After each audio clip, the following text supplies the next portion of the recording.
This evening, our proceedings have the character of a celebration, and we're here to remember, to mark an anniversary, and to express gratitude for the arrival of the Russian Baltic Fleet in New York City 150 years ago today. It was followed a few days later, on October 12th, 1863, by the Russian Pacific Fleet coming from Vladivostok and arriving in San Francisco. These events represent the only foreign military assistance received by Lincoln and the Union during the course of the Civil War. And we therefore have to make an expression of gratitude, and we're also pleased to acknowledge a debt of honor. We have to thank the Russian people and the Russian government for their assistance to the United States at a time when they were the only friend in the world. Now, in that spirit, you might think of Abraham Lincoln as somebody surrounded by people like Seward or Stanton or Thad Stevens or Thurlow Weed, the political fixer. But I would urge you rather to think of Lincoln on the international stage, and therefore to realize that when it came to the world, Lincoln had one principal friend, and this was Tsar Alexander II of the Russian Empire. He also had some sympathy from places like Thailand and others, but in terms of effective aid, it was Russia. And these fleets, these were the only manifestations of concrete military support that the United States received in the entire Civil War era. So let's put ourselves in the shoes of somebody watching all this now from Lower Manhattan, the Battery. New Yorkers strolling along the Battery were astounded to see a huge steam frigate flying a foreign flag, bristling with 51 guns, her rigging black with seamen, steam up the bay and drop anchor in the Hudson River. This was the Alexander Nevsky, the flagship of the Russian Atlantic Squadron, commanded by Rear Admiral Lesovsky. Alexander Nevsky was soon followed by the Peresviet, a 48-gun frigate. They were followed 2 days later by the Variag, a beautiful steam corvette, 2,100 tons, 14 guns. Within 3 weeks, you also had the Almaz and the Ostliaba, which steamed past the Battery and anchored. There came a final ship, another steam corvette. That was the Vityaz. Now, these few ships, I would submit, changed the course of world history. On Thursday, October 1st, the New York City Council sailed down the bay to deliver a welcome resolution adopted by the city for Admiral Lesovsky. The Russian fleet offered a 71-gun salute, a lot of guns, which shook Lower Manhattan. The city councilmen and the Russian officers sailed back to 23rd Street, where they joined a huge parade. And there was a reception at City Hall. Lesovsky and his party were taken to Matthew Brady's photography studio on 10th Street, where the admiral, his captains, and some of the crews were photographed. Harper's Weekly, October 17th, 1863, devoted about half the issue to these events. And the parade, above all the parade. The officers of the Russian fleet riding in horse-drawn carriages, the admiral had 6 horses pulling his carriage, were escorted up Broadway past Trinity Church by an honor guard of U.S. troops and militia in the midst of a cheering throng. The procession passed Union Square. It wheeled into the vast current of Broadway, and Russian flags were everywhere. Now, sources favorable to the Confederacy point out that the Russian sailors visiting New York were so horrified at the living conditions they observed in the dreary city tenements that they donated $4,760 of their own money to alleviate these conditions. And then was the occasion of the Gala Russian Ball. It was held at the Academy of Music in early November. This was the high point of the New York social season of 1863, 1864. It was a glittering event which contrasted sharply with the grim atmosphere of the Civil War. The Russian Baltic Fleet stayed in American waters for 7 months, and there were side visits to Boston, Annapolis, and Washington, D.C. Now, what did this gesture mean?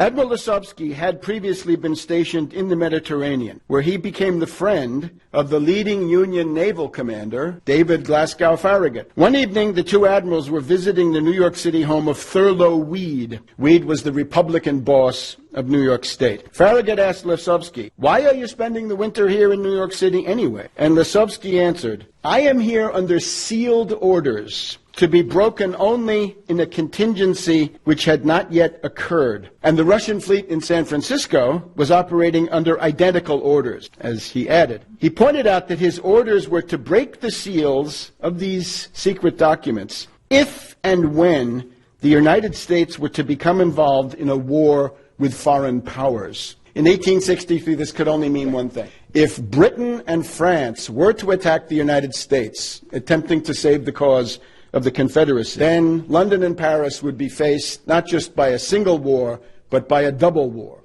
because the fleets were the tokens, the earnest of the immense resources of the Russian Empire, its limitless spaces, its huge land armies, and so forth. It was a gesture meant to deter. October 12th, 1863, the Golden Gate. Admiral Popov arrives. He's the commander of the Russian Pacific Fleet on the Bogatyr. The Bogatyr was followed by the Kalevala, the Gaidamak, the Abrek, the Runda. Now, during these years, the Union had a one-ocean navy for a country that needed a two-ocean navy. The U.S. fleet was concentrated in the Atlantic, Gulf Squadron, Atlantic Squadron for a blockade of the Confederacy. It meant that there were no warships available to defend San Francisco. According to one historian, Admiral Popov was therefore welcomed as a savior in the Golden State when he brought his squadron in, and also because of his willingness to help. On Friday, the 23rd of October, a large fire swept through the waterfront of San Francisco. Admiral Popov responded by sending a large contingent of officers and men to help suppress the blaze. And several of the Russian sailors actually lost their lives. They're buried on Mare Island, which is at that time was a U.S. Naval base. And then came the Gala Ball in San Francisco, which was self-consciously an attempt to compete with the one in New York. The Grand Ball was scheduled for the evening of November 17th. The hall lavishly decorated with Russian and American flags, with special paintings. We had the Emperor and Empress of Russia and also George Washington, and wall panels. The wall panels had slogans which I think would be of interest to Americans today. One was, "Russia and the United States, friends in peace, allies in war." And another one, "The first Alexander advocated our peace in 1812. The second Alexander prevents war in 1863. Now, to get that, you've got to know that the reason the British were convinced to lay off the U.S. at the end of the War of 1812 was a very stern warning from Russia saying, back off, at a time when there was a Russian army occupying Paris, which added a little bit of oomph to that. Another panel. "The world has learned lessons of liberty from the Tsar of Russia." During the months after Admiral Popov arrived in California, there was a great fear of attacks by Confederate raiders like the Alabama, the Shenandoah. The California state government appealed to Admiral Popov for protection, and Popov pledged that he would protect his host, saying, "Should a Southern cruiser attempt an assault, we shall put on steam and clear for action." The Russian admiral prepared to defend San Francisco against the Confederates. Now, Popov went further. Popov wrote a message, and he gave it to the U.S. authorities, and he said, if any Confederates come nearby, I want you to make sure that this message reaches them. And here's his message. "According to instructions received from His Excellency Rear Admiral Popov, Commander-in-Chief of His Imperial Russian Majesty's Pacific Squadron, The undersigned, the governor of California, I guess, is directed to inform all who it may concern that the ships of the Russian squadron are bound to assist the authorities of every place where friendship is offered in all measures which may be deemed necessary by the local authorities to repel any attempt against the security of the place. And he's doing this as the representative of the Tsar. Now, around the world, the strategic reverberations were felt immediately. The Liverpool Journal was afraid of this. The friendly harbor of New York offers the best position that could be conceived for a station whence at any moment a fleet of Russians and Americans could swoop down on the scattered British squadron and unarmed merchantmen. Punch, the British humor magazine that's so political, printed a vicious cartoon, which you can see on my website, with Lincoln and Alexander as two arch villains, two oppressors. Now, the coming of the Russian fleets was decisive in helping Lincoln get through the last and most serious threat of Anglo-French intervention. The Laird's shipyard, which had built the Alabama, was known to be building two powerful seagoing ironclad warships that could give the Confederacy the ability finally to break the Union blockade of the southern ports. The Laird rams were first put under surveillance by the British government on September 9th. They were seized by the British government in mid-October. They never fought for the Confederacy. And this change of line in London, I think, was clearly a result of the Russian fleets. And that really was the last high-profile attempt of the British and the French to intervene. Now, responding to the arrival of the Russian fleets, Secretary of the Navy Gideon Welles wrote to Russian Foreign Minister Gorchakov saying that the U.S. Navy Department was much gratified to learn that a squadron of Russian war vessels was present off the harbor of New York. Welles offered the Russian fleet the facilities of the Brooklyn Navy Yard for any repairs or refitting they might need. And then Welles wrote in his diary, "In sending these ships to this country, there is something significant. What will be its effect on France and the French policy, we shall learn in due time. It may be moderate, it may exasperate. God bless the Russians." God bless the Russians, says the Secretary of the Navy. Now, on October 3rd, 1863, Lincoln issued his famous proclamation establishing a yearly day of Thanksgiving. We should examine the timing of this proclamation. The Union victories at Gettysburg and Vicksburg occurred in the first week of July, several months before, July, August, September, 3 months, 90 days earlier. After that, the news had been all bad, with the horrors of the New York City draft riots, followed on the 19th and 20th by the Battle of Chickamauga, a crushing Union defeat and the second most costly battle of the Civil War. So this raises the question, what exactly was it that Lincoln wanted to give thanks for in the first week of October? Well, the obvious answer is that he was giving thanks for the coming of the Russian fleets, among other things, which were making the threat of the Anglo-French intervention recede rapidly. And I think we can say that the same mood suffuses the Gettysburg Address of November 19th, 1863, which happened to come at the height of the pro-Russian enthusiasm generated by the Russian gala balls in New York and San Francisco. And therefore, despite the prejudices of many historians who may consider this suggestion unthinkable, we must entertain the possibility that the Thanksgiving holiday, to be sure, and the Gettysburg Address possibly, reflect the wave of optimism generated by the arrival of the Russian fleets.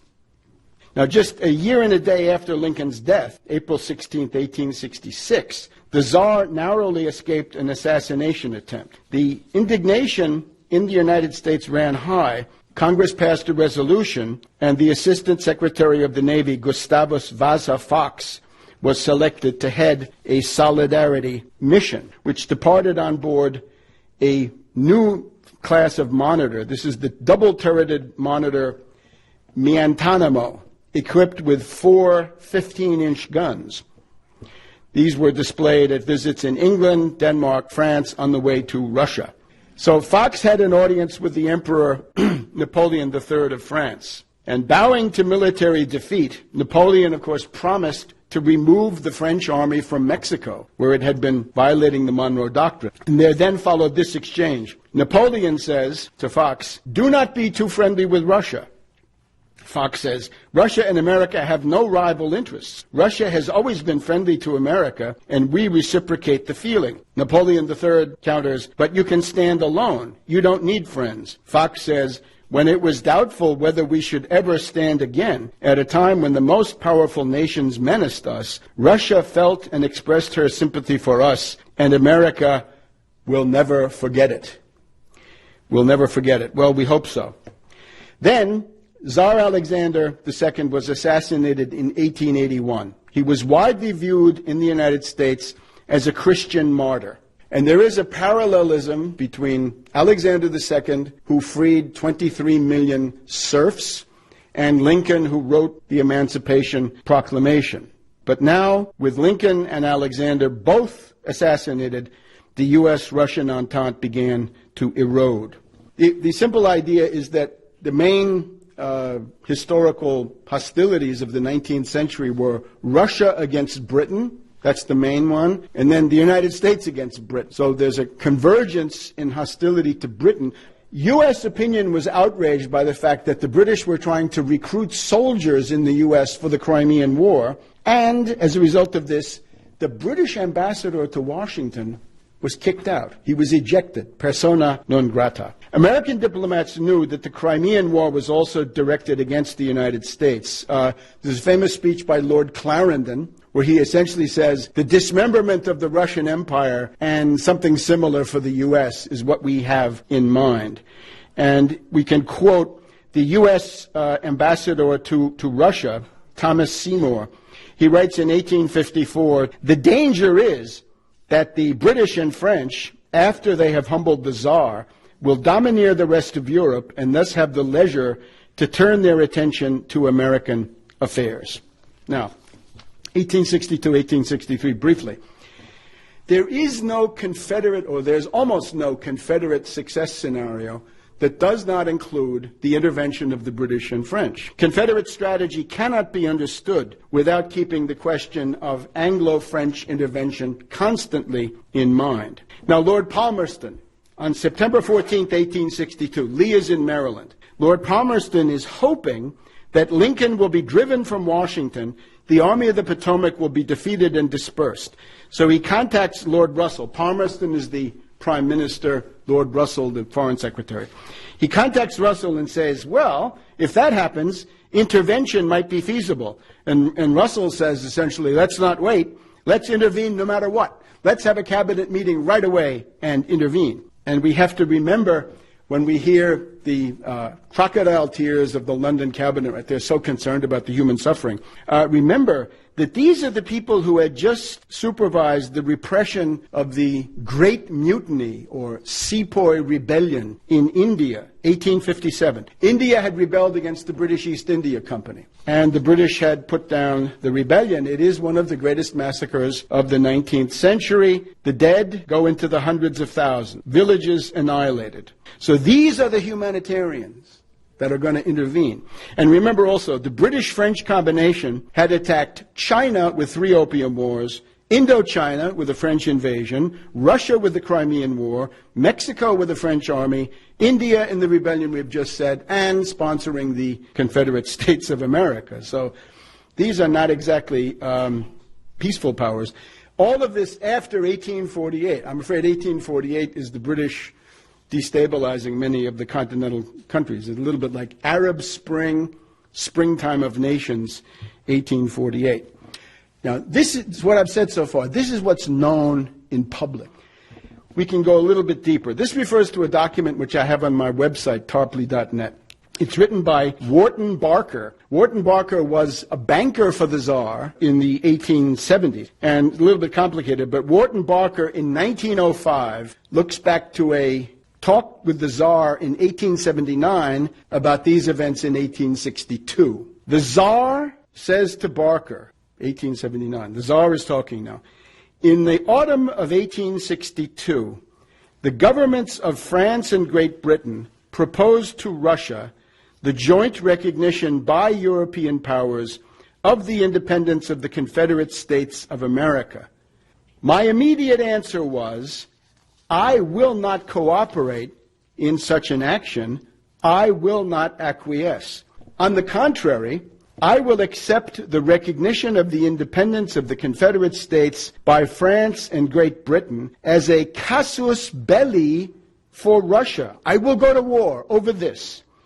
And in order that the governments of France and Great Britain may understand that this is no idle threat, I will send a Pacific fleet to San Francisco and an Atlantic fleet to New York. Sealed orders to both admirals were given.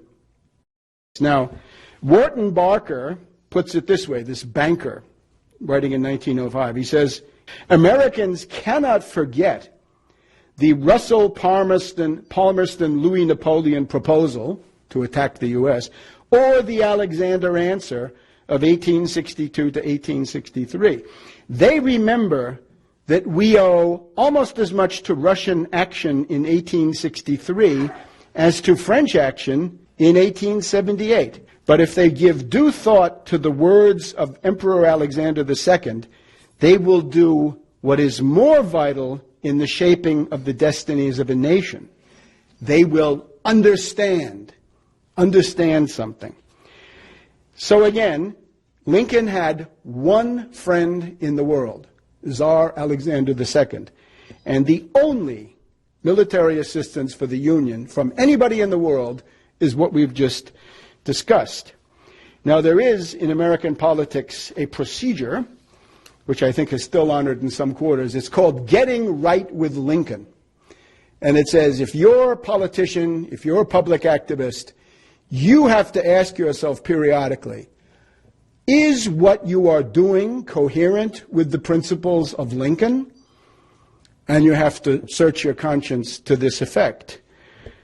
Now, perhaps tonight we've been able to add or strengthen at least an additional dimension to what it would mean to get right with Lincoln in foreign policy, because it's usually interpreted in terms of domestic policy only.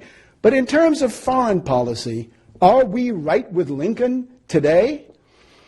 And this would be a question for everybody, all the way up to the White House. I'm afraid that right now we're not so right with Lincoln, and we ought to do something so that we could get right with Lincoln in the sense that we've described it tonight. Thank you very much.